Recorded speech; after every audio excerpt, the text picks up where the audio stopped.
അച്ചടക്ക നടപടിയുമായി ബന്ധപ്പെട്ട ഹിയറിംഗിൽ പങ്കെടുക്കാൻ എൻ പ്രശാന്ത് IAS ചീഫ് സെക്രട്ടറിയുടെ ഓഫീസിലെത്തി. സസ്പെൻഷനിലുള്ള പ്രശാന്ത് വകുപ്പുതല നടപടിയുടെ ഭാഗമായാണ് ഹിയറിംഗിന് ഹാജരാകുന്നത്.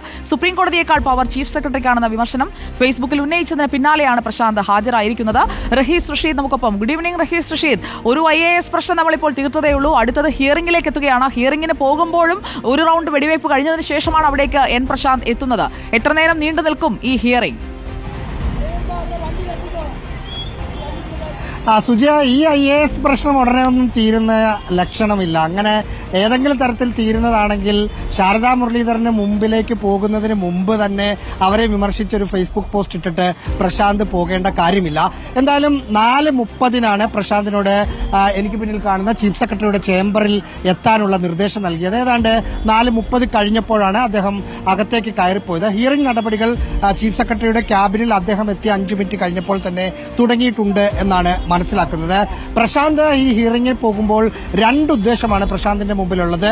ഒന്ന്, സസ്പെൻഷനിൽ കഴിയുന്ന തന്നെ സസ്പെൻഡ് ചെയ്യേണ്ട ഒരു സാഹചര്യമില്ലായിരുന്നു, എന്നിട്ടും സർക്കാർ സസ്പെൻഡ് ചെയ്തു, തന്റെ സസ്പെൻഷൻ ഉത്തരവ് പിൻവലിക്കണം, അതിനുവേണ്ടിയുള്ള വാദമുഖങ്ങൾ പ്രശാന്ത് ചീഫ് സെക്രട്ടറിക്ക് മുന്നിൽ ഉന്നയിക്കും.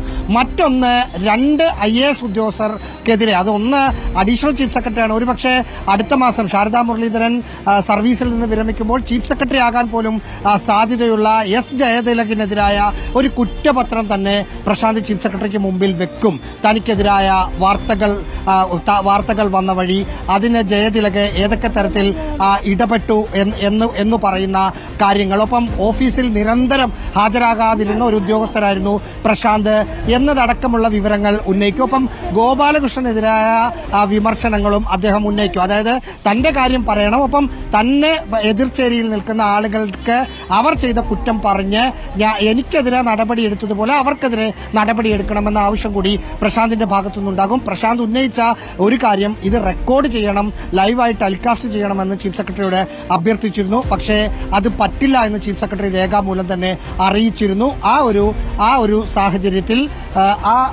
മുഖ്യമന്ത്രി കടന്നു വരുന്നതിന്റെ ഒരു ബഹളം, ആ ഒരു സാഹചര്യത്തിൽ എന്തൊക്കെയാണ് പ്രശാന്ത് പറയുന്നത് അതേപടി തന്നെ മുഖ്യമന്ത്രി. ഒരു കാര്യം ഉറപ്പാണ് റഹീസ്, ഇപ്പോൾ ഈ ഹിയറിംഗ് ലൈവ് സ്ട്രീമിംഗ് ഇല്ലെങ്കിലും ആ ഹിയറിംഗിൽ നടന്ന കാര്യങ്ങളെല്ലാം മുഖ്യമന്ത്രി ഇതാ കടന്നു പോവുകയാണ്.